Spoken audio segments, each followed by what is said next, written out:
तफसीर कुरान सिरातुल जिनान का मुताला कर रहा था, 22वां पारा सिरातुल जिनान पेज नंबर 143 और ये आयत नंबर है 26 सूरह सबा, उसकी तफसीर है। तो क्या कमाल के दो अल्लाह तबारक व तआला के नामों से खूबसूरत वज़ाइफ अल फत्ताह और अल हकीम, ये याद कर लीजिए।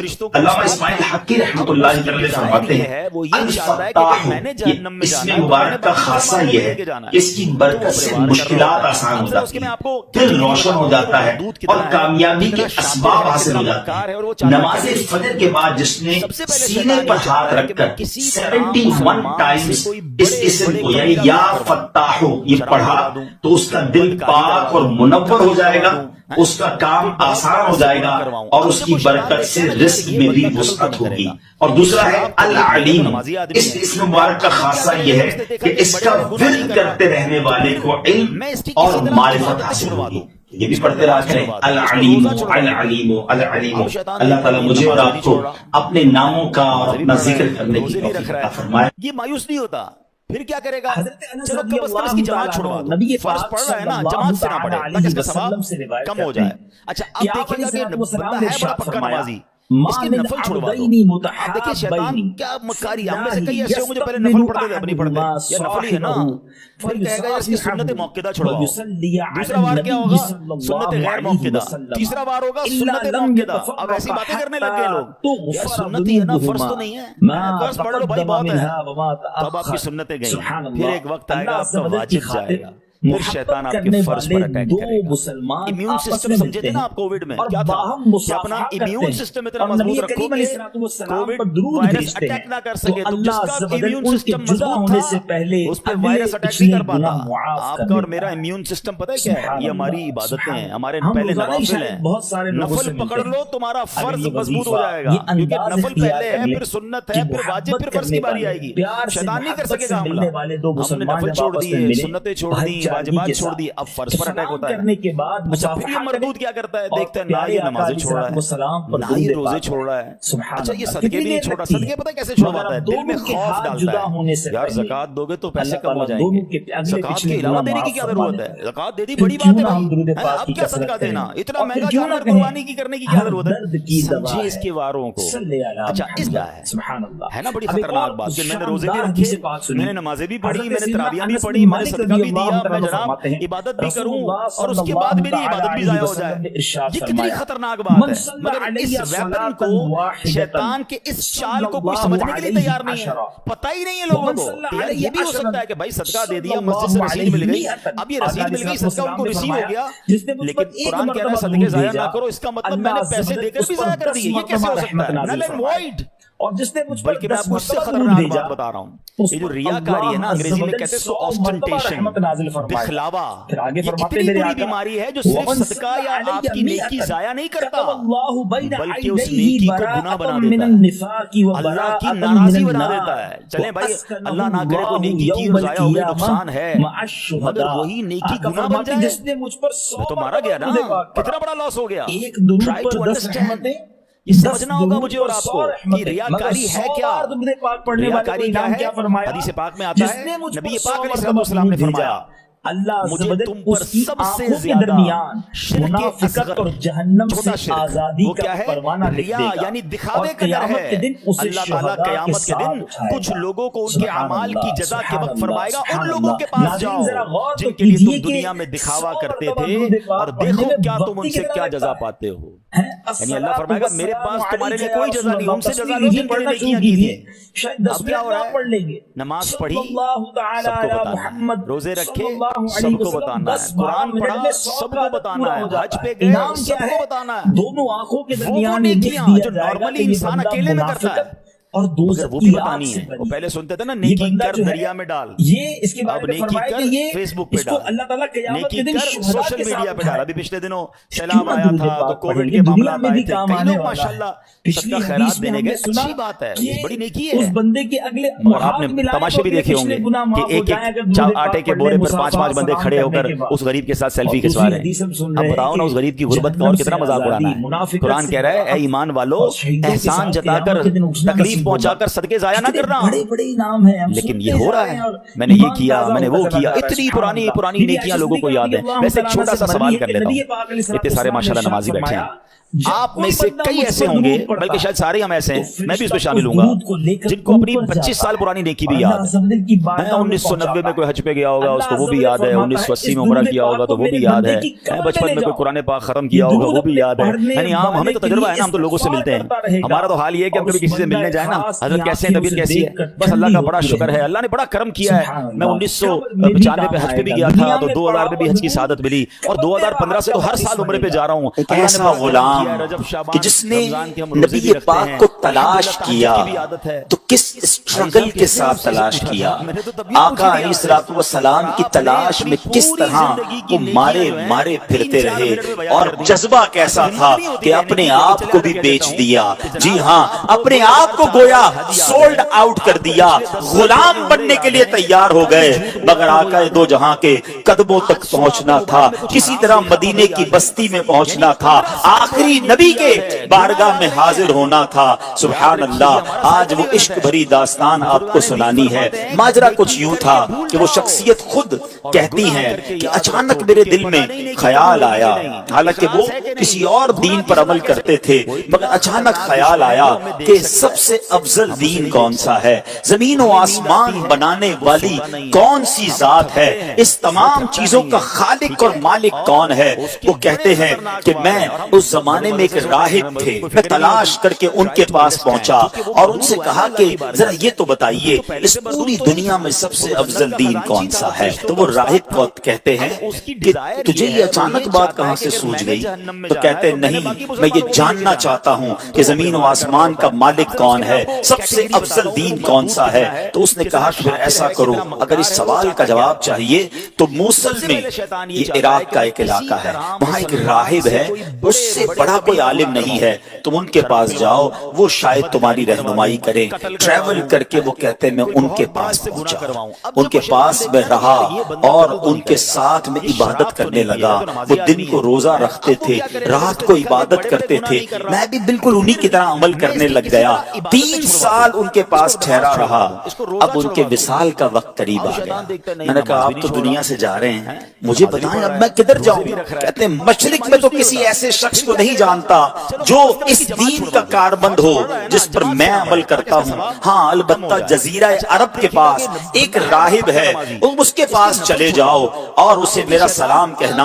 آپ فرماتے میں اس عالم کے پاس چلا آیا, اس کے انتقال تک اس کے ساتھ رہا. اب جب اس کی وفات کی خبر ہوئی تو اب 3 سال کے بعد میں نے کہا اب مجھے آپ کس کے پاس جانے دیتے ہیں, آپ کی انتقال کا وقت قریب آ گیا ہے. وہ کہتے ہیں میں پوری دنیا میں اور کسی کو تو نہیں جانتا, البتہ اموریا میں ایک بڑی عمر کا عالم ہے, پتہ نہیں تم اس سے مل بھی سکو گے کہ نہیں. بہرحال وہ کہتے ہیں اس راہب کا انتقال ہوا, میں اموریا کا سفر کیا.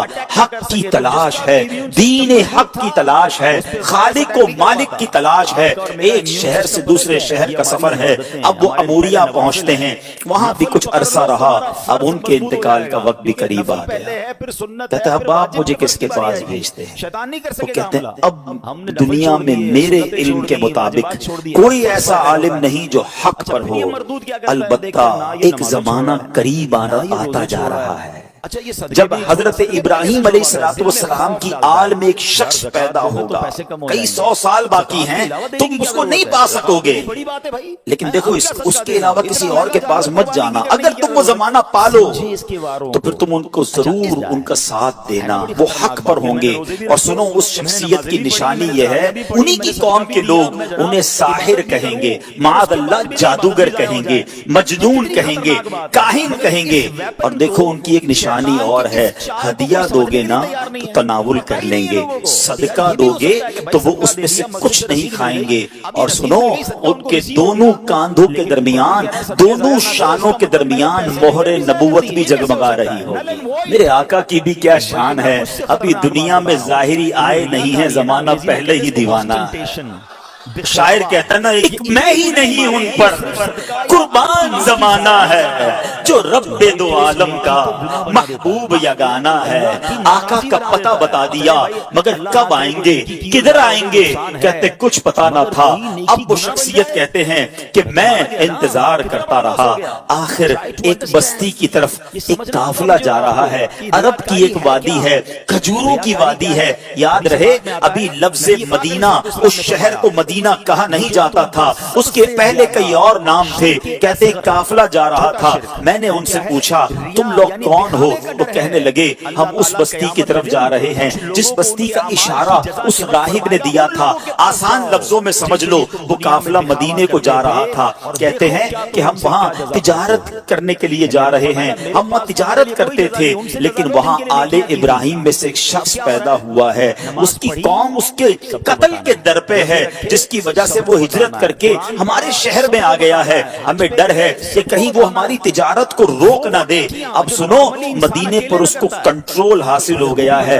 معاذ اللہ، وہ قافلے والے نبی پاک علیہ السلام کے خلاف باتیں کر رہے تھے، مگر اس عاشق رسول کے دل کی دھڑکن تیز ہونے لگ گئی۔ ارے یہ تو وہی نشانی ہے، مدینے میں آل ابراہیم سے ایک شخص آ گیا ہے، قوم جو ہے اس کے خلاف ہے۔ کہا اچھا یہ تو بتاؤ یہ ان کی قوم ان کے بارے میں کیا کہتی ہے؟ وہ تاجر کہتے ہیں ان کی قوم انہیں کاہن کہتی ہے، ساحر کہتی ہے، مجنون کہتی ہے۔ اللہ اکبر، اب یہ دیوانہ سمجھ گیا میری منزل مدینے میں ہے، یہ قافلہ جدھر جا رہا ہے مجھے ادھر ہی پہنچنا ہے۔ کہتے ہیں ان تاجروں کو ایسا کرو مجھے ساتھ لے جاؤ۔ کہتے پیسے ہیں تمہارے پاس؟ کہتے کوئی پیسہ نہیں۔ ارے بغیر پیسے کے سفر کیسے ہوگا؟ کوئی تو عوض دے دو، کوئی تو مال دے دو۔ کہتے میرے پاس کچھ نہیں، مگر عرصہ ہو گیا ہے اس شخصیت کے انتظار میں، زندگی بیت گئی ہے، مجھے کسی طرح مدینے پہنچا دو، مجھے کسی طرح ان کے پاس پہنچا دو۔ کہا اچھا اتنی تڑپ ہے چلو ہمارے سردار کے پاس۔ قافلے کے سردار کے پاس لایا گیا۔ سردار کہتا ہے پیسے ہیں؟ پیسے نہیں، زیادہ راہ ہے، زیادہ راہ نہیں۔ ارے کچھ تو دینا پڑے گا۔ میرے پاس اور تو کچھ نہیں ہے، ایسا کرو مجھے ہی خرید لو، مجھے غلام بنا لو، تمہاری خدمت کرتا رہوں گا، کسی طرح مدینے لے جاؤ۔ سنو میرے پیارے اسلامی بھائیوں، صدیوں پرانی داستان ہے۔ ایک دیوانہ آقا کی یاد میں تڑپ رہا ہے، انہیں دنیا کے کونے کونے میں تلاش کر رہا ہے۔ اب تاجر کہتے چلو تمہیں غلام بناتے ہیں۔ ایک بار نہیں، دو بار نہیں، بتایا جاتا ہے شہر مدینہ تک پہنچتے پہنچتے یہ دیوانہ 10 بار بکتا گیا۔ غلام مصطفیٰ بن کر میں بک جاؤں مدینے میں، محمد نام پر سودا سرے بازار ہو جائے، بے دام ہی بک جائیے بازار نبی میں، اس شان کے سودے میں خسارے نہیں ہوتے۔ یہ غلام بن کر بکتے رہے، بالآخر 10 بار بکنے کے بعد یہ دیوانہ مدینے تو پہنچ گیا، مگر راستہ نہیں پتا جانا کدھر ہے۔ اچھا یہ جو شخصیت ہے نا، ان کی زبان بھی عربی نہیں تھی، کوئی اس پورے شہر میں ان کی زبان جانتا ہی نہیں تھا۔ یہ فارسی بولتے تھے، مدینے میں سارے لوگ عربی بولتے تھے۔ کس سے راستہ پوچھتے، کس سے معلومات لیتے، جانا کدھر ہے، نام پتا نہیں ہے۔ اب غلام تھے، اس نے مدینہ پاک میں کھجوروں کے باغ میں لگا دیا کہ اب تمہارا کام کھجوریں توڑنی ہیں۔ کہتے میں کھجوریں توڑتا تھا، میں محنت مزدوری کرتا تھا، میں نے پیٹھ پر اتنا بوجھ اٹھایا کہ میرا سینہ جو ہے اور پیٹ جو ہے وہ پیٹھ کی طرف چلا گیا۔ بس مزدور بنا ہوا تھا، انتظار تھا نبی آخر الزمان کا، کبھی تو دیدار ہوگا، کبھی تو ان کا جلوہ دیکھوں گا، کبھی تو ان کی غلامی اختیار کروں گا۔ مگر لوگ قریب سے گزرتے تھے، میری زبان ہی کوئی نہیں سمجھتا تھا۔ کہتے اب ایک دن ایک بوڑھی خاتون آئی، میں نے اس سے بات کی، وہ میری بات سمجھ گئی اور اس نے کہا کہ میں نے اس سے عرض کی کہ ماں جی مجھے بتا دو وہ شخصیت کہاں ہے جو نیا دین لے کر آئے ہیں، جو حضرت ابراہیم کی اولاد میں سے ہیں، جو اللہ وحدہ لا شریک کی طرف بلاتے ہیں، مجھے ان کا پتہ بتا دو۔ اب وہ کہتی ہیں کہ صبح سویرے نماز فجر کے بعد دن کے ابتدائی حصے میں وہ قریب سے گزریں گے۔ اللہ اکبر، اس دیوانے کی رات कैसे बसल हुई होगी, वो रात कैसे गुजरी होगी। सारी रात दिल की धड़कन तेज चलती रही कि अब नबी पाक अलैहिस्सलातु वस्सलाम का दीदार होगा। शबे हिज्र की सख्तियां कोई उससे जाकर पूछे, तेरी राह तकते तकते जिसे सुबह हो गई है। सारी रात जलवाए जाना का तसव्वुर है, कैसी शख्सियत होगी, चेहरा कैसा होगा, मुस्कुराहट कैसी होगी, अल्लाह के हबीब दिखते कैसे होंगे, मैं उनका गुलाम बनूंगा, क्या मुझे कबूल भी फरमाएंगे कि नहीं। वो रात गुजर गई और जब सुबह होती है तो प्यारे आका अलैहिस्सलातु वस्सलाम करीब से गुजरते हैं, फौरन खजूरों का एक छोटा सा हिस्सा लेकर आका की बारगाह में जाते हैं। कहते हैं हुजूर आपके लिए तोहफा लाया हूँ। इरशाद हुआ बताओ क्या ये सदका है। कहते जी हुजूर सदका है। आका ने साहबा से कहा आप सब खा लें। नबी पाक ने तनावुल नहीं फरमाया। पहली निशानी कंफर्म हो गई। अच्छा इस दोबारा गया एक और खजूरों का थाल लेकर, कहा हुजूर ये लाया हूँ। कहा सदका है, कहा हुजूर हदिया है, तोहफा है। आका अलैहिस्सलाम ने खुद भी खाया, खुद भी तनावुल फरमाया, अपने सहाबा में भी तकसीम किया। दूसरी निशानी पूरी हो गई। अब दिल बेताब है कि मोहरे नबूवत देखनी है। राहिब ने बताया था कि दोनों कांधों के दरमियान एक बड़ी खूबसूरत सी मोहरे नबूवत हदीस की किताबों में लिखा है, कबूतर के अंडे की तरह नबी पाक की पीठ मुबारक पर दोनों शानों के दरमियान मोहरे नबूवत थी। अब आका अलैहिस्सलाम दो चादरें पहना करते थे, चादर पहनी हुई है। अब वो शख्सियत कहते कभी मैं दाईं जाकर देखने की कोशिश करता, चादर थी इसलिए देख नहीं पाता था। अल्लाह अकबर, नबी पाक मेरी तरफ देखकर मुस्कुराए। आका ने समझ लिया कि मैं क्या देखना चाहता हूँ। नबी पाक ने अपनी मुबारक चादर उतारी, कहा जो ढूंढ रहे हो, जो देखना चाहते हो आओ देख लो। वो दीवाना कहता है मैं दौड़ता हुआ गया, मोहरे नबूवत देखी और नबी पाक की पीठ से लिपट गया, चूमने लग गया। हुजूर आपकी तलाश में मारा फिर रहा हूँ, बहुत अरसा हो गया है हुजूर, बहुत देर से आपको तलाश कर रहा हूँ। आका आपके कदमों में आ गया हूँ, अपनी गुलामी में कबूल फरमा लीजिए। अल्लाह अकबर, नबी पाक अलैहिस्सलातु वस्सलाम ने उन्हें अपनी गुलामी में कबूल भी फरमाया। कलमा पढ़कर दामने मुस्तफा से वाबस्ता हो गए। सुनो वो कौन थे जो इतनी तलाश के बाद पहुंचे, जो इतने अरसे के बाद नबी पाक के कदमों में पहुंचे। वो कोई और नहीं, वो हजरत सलमान फारसी रज़ी अल्लाह तआला अन्हु है। हज पे गए सबको बताना है। सहाबा किराम में सबसे बड़ी उम्र आपने पाई। एक रिवायत के मुताबिक 250 साल आपकी जो है वो उम्र मुबारक थी और बड़ी तलाश के बाद नबी पाक के पास पहुंचे। अब सुनो, अब नबी पाक को जब पूरी दास्तान सुनाई कि आका कैसे पहुंचा हूँ, गिर पड़ के पहुंचा हूँ हुजूर, गुलाम बन गया हूँ, बिक गया हूँ, एक एक पहुंचते आटे के बोरे पर 5-5 बंदे खड़े होकर तो करीब है के साथ सेल्फी खिंचवा रहे हैं। तुम उसके मददगार, गरीब की गुर्बत और कितना मजाक उड़ाना है। तरफदार, कुरान कह रहा है ऐ ईमान वालों, निकम्मे से निकम्मा नजर आए, लगाते हो उसको भी सीने से आका, मैंने ये जो किया, होता मैंने वो किया, नहीं इतनी भूल लगाने के काबिल। आका फरमाते मैं तुम्हें खरीदूंगा, जाओ अपने आका से पूछ कर आओ क्या डिमांड करता है, तुम्हें आजाद करने की कीमत क्या है। जिनको अपनी 25 साल पुरानी नेकी भी याद कहता है 1990 में कोई हज पे गया होगा, खजूरों वो के भी याद है, 1980 में उम्रा किया होगा तो वो भी याद है, और 40 खत्म किया होगा वो भी याद है। यानी आम ये मिलेगा तो लोगों से मिलते तो हैं, तुम्हें आजाद करूंगा। बहुत बड़ी कीमत है। और याद रहे खजूर का दरख्त फौरन लगाते ही फल नहीं देता, बाज़ औक़ात 3 साल, बाज़ औक़ात 5 साल में फल देता है। अल्लाह अकबर, नबी पाक अलैहिस्सलातु वस्सलाम ने फरमाया कि अब मैं खुद अपने हाथों से पौधे लगाऊंगा। नबी पाक भी जाते हैं, सहाबा भी जाते हैं, पौधे लगाए जाते हैं। आका अपने हाथों से पानी डालते हैं। मेरे आका की शान देखो, पानी डालते हैं और दरख्त बड़ा होना शुरू हो जाता है। जनाब आपको 2004 वाला कुछ ही दिनों में वो दरख्त फलदार हो जाता है। पूरे मदीने में शोर मच जाता है कि जनाब ये कैसा शान वाला गुलाम है जिसके लिए खजूर के दरख्त भी बड़े हो गए। नबी पाक ने सोना भी अता फरमाया। गोया प्यारे आका अलैहिस्सलाम ने अपने आशिक की कीमत खुद अदा की। वो कहते ना जब तक बिके न थे कोई पूछता न था, तुमने खरीद कर मुझे अनमोल कर दिया। मेरे आका ने اپنے ہاتھوں سے لگایا.